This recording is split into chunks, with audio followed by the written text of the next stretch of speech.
So, let So we start. today we are going The to best see Christmas present in the world. Question answer of textbook Honeydew 8th class. So, first question is this. For how long did you think Connie had kept Jim's letter? Give reason for your answer.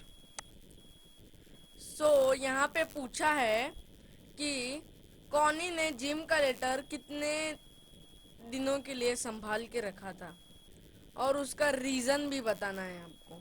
So let we go for our answer. Connie had kept Jim's letter till January 25, 1915. The letter was dated December 26, 1914. So यहाँ पे उनका बताया गया है. पहले जैसे हमें question में दिया गया था, फॉर हाउ लॉन्ग कॉनी ने कितने दिनों के लिए लेटर संभाल के रखा.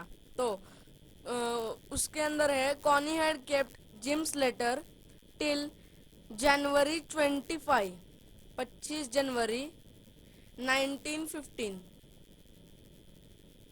1915. The letter was dated December 26, 1914. तो यहाँ पे रीज़न दिया है कि उस लेटर पे लिखा हुआ था दिसंबर, उसकी डेट थी लेटर की दिसंबर 26, 1914. सो ये हो गया हमारा फर्स्ट क्वेश्चन.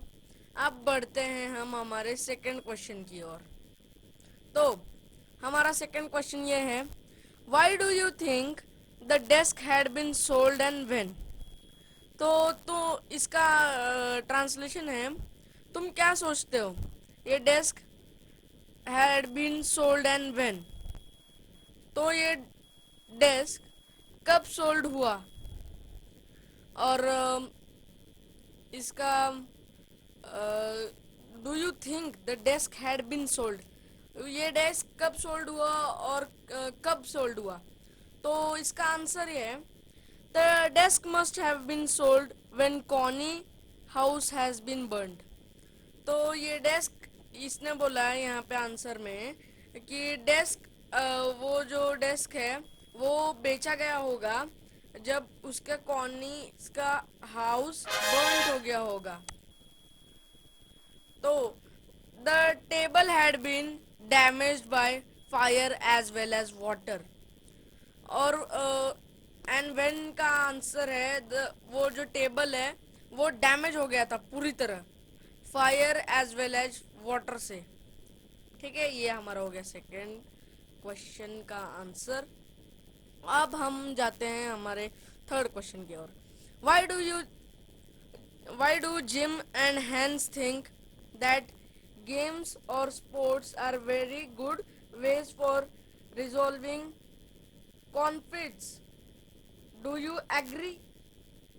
जिम और हैंस क्यों सोचते थे कि games and sports are good way for resolving मतलब सॉल्विंग के लिए, रिसॉल्विंग कॉन्फ्लिक्ट्स. वहाँ ये जो स्टोरी है वो वर्ल्ड वॉर की है, तो इसके लिए रिसॉल्विंग के लिए गेम्स और स्पोर्ट्स की वे गुड हो सकती है. और यहाँ पे पूछा है डू यू एग्री. सो इसका है आंसर है both. Jim and Hans were soldiers. Both were warmed heated, sorry ये बीच में आ रहा है, heated. They had seen the suffering of war, so it was natural for them to hate wars. They favored a peaceful solution to staple disputes. Game or sports, they said, were God ways of resolving conflict. I also quite agree with them. तो ये है both, दोनों gym और hence soldier थे. Both were hurted, वो दोनों घायल थे. दे वर सीम सफरिंग, उन्होंने देखा था वॉर सफरिंग होते हुए, सफ़र करते हुए उन्हें खुद. So it was natural for them to hate war. उनके लिए वो नेचुरल था कि वो वॉर को हेट करें. They favoured a peaceful soldier of settling disputes.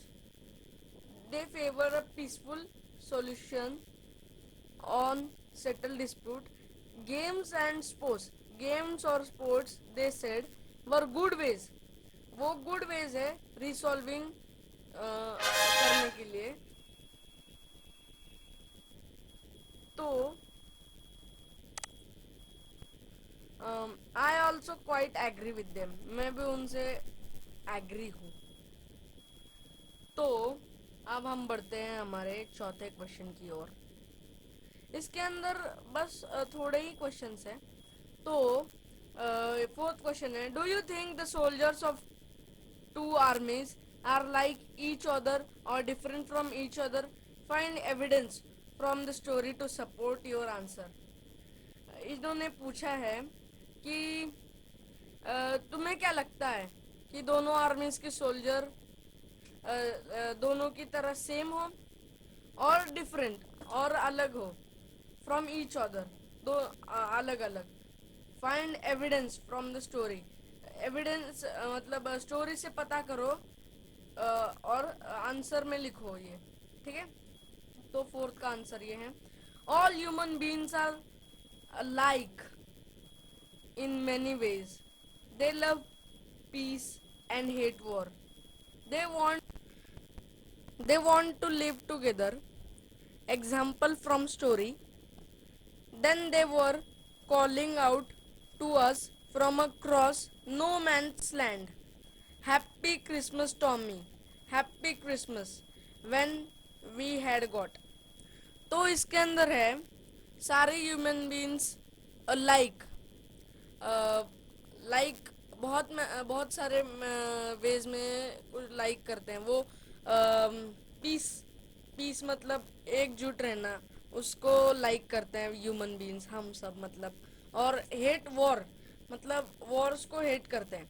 They wanted to live together, उनको साथ रहना अच्छा लगता है. एग्जाम्पल फ्रॉम स्टोरी, ये एक एग्जाम्पल है स्टोरी से. Then they were calling out from us, वो हमें बुला रहे थे. Cross no man's land. No man's land मतलब जहाँ पे मैन नहीं होते वहाँ पे वो हमें बुला रहे थे. Happy Christmas Tommy. Happy Christmas when we had got. तो अब हम देखेंगे हमारा फिफ्थ क्वेश्चन. तो फिफ्थ क्वेश्चन है, mention the various ways in which the British and the German soldiers become friends and find things in common at Christmas. The British, तो इसके अंदर पूछा है मेंशन मतलब कुछ चीजें लिखो यहाँ पे जो ब्रिटिश और जर्मन सोल्जर फ्रेंड फ्रेंड बने and find things in common at Christmas. Story में जैसे क्रिसमस का उल्लेख है वैसे find things in common at Christmas. Okay. तो अब इसका आंसर है, the British and the German soldiers belong to different camps. The जो ब्रिटिश और जर्मन सोल्जर जो जर्मन सोल्जर थे वो अलग अलग कैंप से बिलोंग करते थे. They were enemies at war time, जब वॉर होता था तब वो एक दूसरे के शत्रु होते थे. But after all they were human beings. जो भी हो जाए बट वो तो इंसान ही है. Being and their for they were similar feeling. उन दोनों की सिमिलर फीलिंग्स तो होगी. They share their festivals spirit of the Christmas. वो फेस्टिवल वगैरह शेयर करते थे. They got over hurted and played games. वो हर्ट होकर भी गेम्स प्ले करते थे. Feasted and drank like food like good friends. They were hurted and play game. Feasted वो उनको फीस्ट देते थे लाइक गुड फ्रेंड्स की तरह. बोथ हेटेड वॉर, दोनों भी वॉर को बहुत हेट करते थे. But were anxious to go back to their families at the end of the war. तो ये है फिफ्थ का आंसर. अब हम देखेंगे सिक्स्थ का. तो ये सिक्स्थ क्वेश्चन है, What is Connie's Christmas present? Why is this Christmas? Why is the best Christmas present in the world? Connie का क्रिसमस प्रेजेंट क्या था और वाई क्यों ये best Christmas present in the world है? Connie thought that Jim had come back home from war. Connie ने सोचा कि जिम मैकफर्सन है वो वॉर से घर आ गए हैं। She mistaken the author for Jim. उन्होंने गलती से ऑथर को जिम समझ लिया। She had been waiting for her husband Jim. वो उनके हस्बैंड जिम के लिए वेट कर रही थी। So the coming home of Jim was the best Christmas present in the world for her. So उनके विचार से जिम घर वापस आ गए तो उनके लिए वो best Christmas present in the world था। तो ये था सिक्स्थ क्वेश्चन। अब है last seventh question. Do you think the title of this story is suitable for it? Can you think of any other titles? ये टाइटल क्या story के लिए सुटेबल है? तुम्हें और कोई टाइटल सोच रहे तो सुझा दीजिएगा कमेंट बॉक्स में भी। आप बता दीजिएगा मुझे कि आपको कोई और टाइटल्स आ रहे हैं तो यहाँ पे जो आंसर दिया है हम वो पढ़ते हैं। Decidedly the title of the story is most suitable for the old Connie. No other present could be given her such joy as the coming home of Jim, her husband. Her influence might be wrong, but she got the greatest happiness of her life. Since the story revolves around Christmas, the alternate title of the story could be War and Peace of Christmas Gift, but neither can be matched to the present title. Okay, that all for today.